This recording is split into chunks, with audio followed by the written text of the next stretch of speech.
یوم قائد اعظم پر ایوان اقبال لاہور میں منعقدہ تقریب میں بھی سیاسی جماعتوں کے کارکن اپنی اپنی قیادتوں اور پارٹیوں کے حق میں نعرے بازی کرتے رہے۔ مسلم لیگ نون اور قاف کے کارکنوں کی مخالفانہ نعرے بازی سے ماحول کشیدہ ہو گیا۔ پیپلز پارٹی کے کارکن بھی نعروں میں پیش رہے۔ فروا کی رپورٹ۔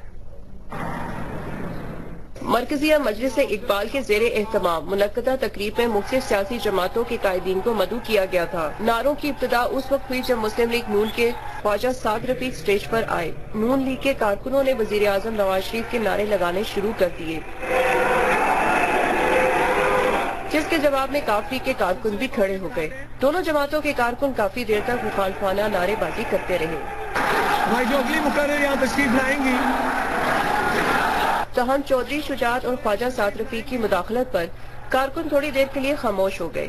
یہ خاموشی اس وقت ٹوٹ گئی جب خواجہ سعد رفیق کو تقریر کے لیے بلایا گیا اور لیگی کارکنوں نے پھر نعرے بازی شروع کر دی، جنہیں خواجہ سعد رفیق نے جھاڑ پلا دی۔ ایک منٹ نہیں چھوڑیں، سعد بھائی کو چھوڑ دیں، خدا کے واسطے چھوڑ دیں، یوم قائد پہ چھوڑ دیں۔ کچھ تو ہمیں بہیو کرنا چاہیے، مہربانی کریں اسے یوم قائد رہنے دیں، انہیں بٹی ہوئی جماعتوں کا دن بنانے کی کوشش نہ کریں۔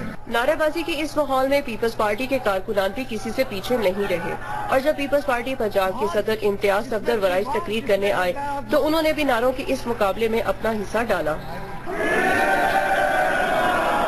ایوان اقبال میں ماحول اس وقت کشیدہ ہو گیا جب چودھری شجاعت حسین ڈائز پر آئے۔ قاف لیگ کے کارکن سٹیج کے سامنے آ گئے، جس کے جواب میں نون لیگ کے کارکن قاف لیگ کے نعروں کا مخالفانہ نعروں سے جواب دیتے رہے۔